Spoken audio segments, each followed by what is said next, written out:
Hi everyone! We all know that the world ocean covers over 70% of the Earth's surface. Most of it's inaccessible to ordinary people.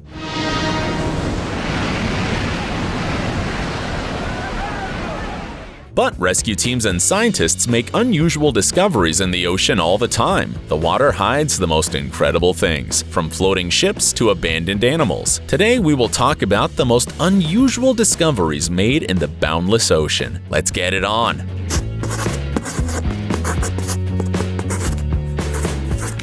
A floating hut. We were surprised this unbelievable story has not become the plot of a Hollywood film yet. A guy called Aldi Adelang spent 49 days in the sea. He was floating in the open sea in a hut without any substantial food or water supplies. But how could a hut end up in the middle of the sea? Maybe the young man watched too many adventure movies and decided it was about time to have his own. Sadly, the real reason is not as inspiring. Aldi Adelang spent several years working in a fisher's hut, watching over the lighting and the catch. Once a week, a fishing company representative came by, took the catch, and left water, food, and coal. But one time, something went wrong. A massive storm broke out and pulled the hut deep into the ocean.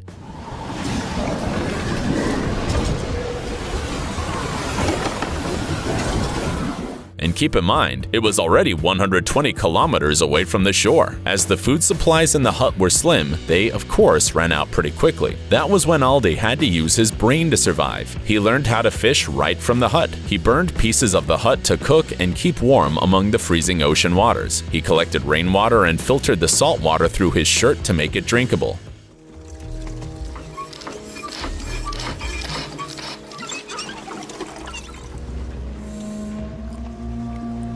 Aldi says that at some point he was about to lose all hope. And no wonder! In over 6 weeks of floating in the open sea, more than 10 ships passed by, and not a single one noticed the lonely hut. Finally, 49 days later, a ship flying the flag of Panama was passing the Guam Island and picked the poor guy up. It was almost 2,000 kilometers away from Sulawesi, Aldi's home island. Thankfully, by the time he came back, he was feeling much better. Although we don't know if he's still working in the fishing hut or not. An elephant.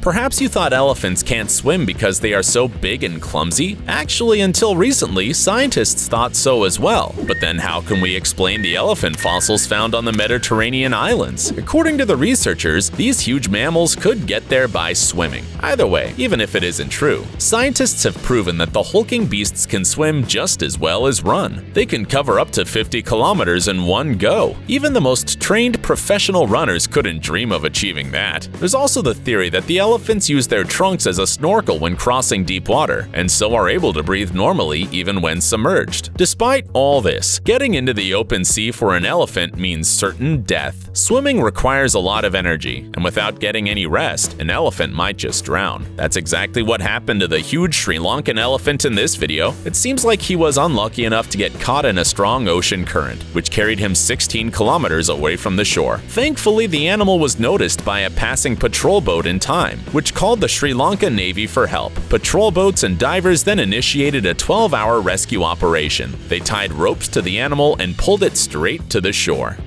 A man in a zorb ball.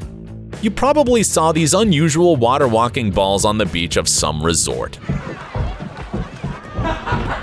Zorb balls are huge spheres filled with air. You can stand there straight for a few seconds tops before you inevitably lose your balance and fall.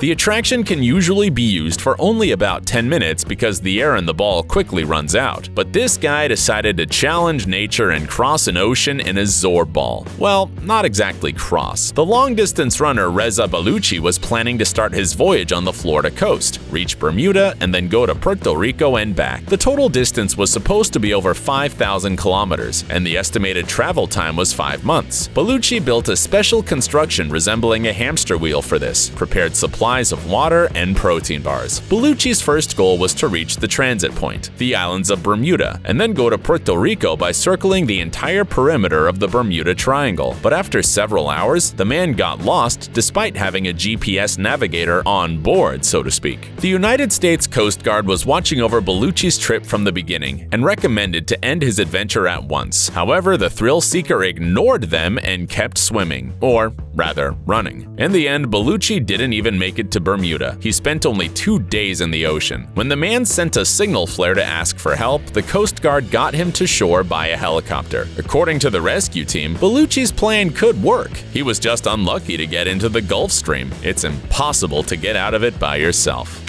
A giant pipe.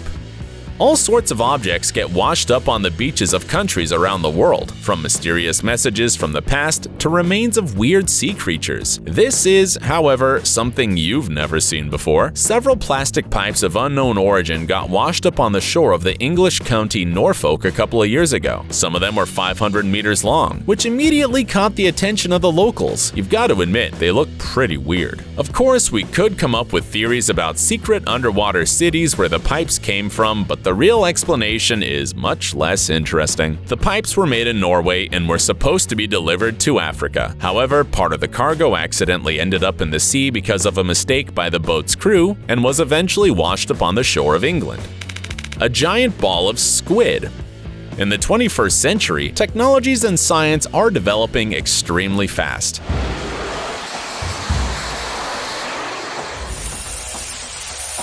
However, there are certain peculiarities and factors which make a thorough research of some issues challenging. For instance, many of the underwater creatures are poorly studied as they simply live too deep. Take the red flying squid. In the daytime, they live from 300 to 700 meters deep. Sometimes, however, scientists get lucky. For example, divers managed to find something extremely rare at the depth of 22 meters next to the Turkey shore. A giant semi-transparent sphere, also called a mass of goo. You could hardly guess what it is. It's actually a giant mass of octopus eggs. The biologists had almost no opportunities to study something like this in the whole history of science, because octopuses lay eggs very deep. Their incubation period is also pretty short, so this finding is truly rare. One such egg mass can match a car in size. It's about 4 meters wide. If it were a predator, it could easily swallow a human.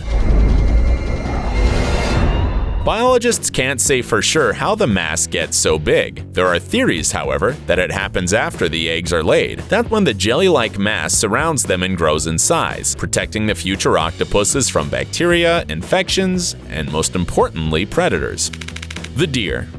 You might not know about it, but deer are great at swimming too. Reindeer, for instance, can cross a whole river or a sea straight several kilometers long. Their kin from the east are just as good, but these deer were lucky to be rescued by fishermen in Indonesia. It's not quite clear how the poor animals got there, but the rescue operation was successful. You've got to give it to the fishermen. Initial attempts to get a rope around their necks failed, so one of the fishermen jumped into the water to save the drowning animals. Both deer were promptly pulled out of the water and carried to the shore. The bonus. Everyone is talking about global warming nowadays. We know about the dreadful consequences of it. The glaciers melt and the world ocean level rises. About 748 billion tons of ice melt in the Arctic Ocean each year. Just think of this figure.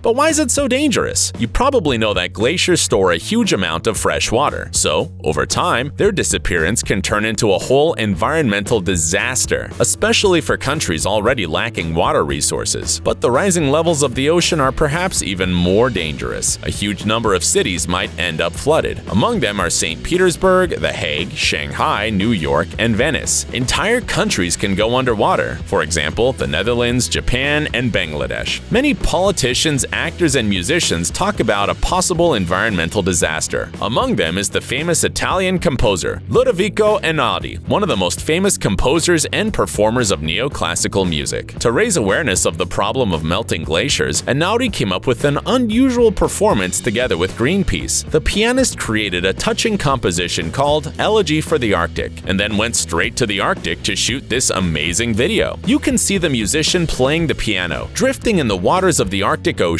and right behind him, fragments of melting glaciers fall into the water.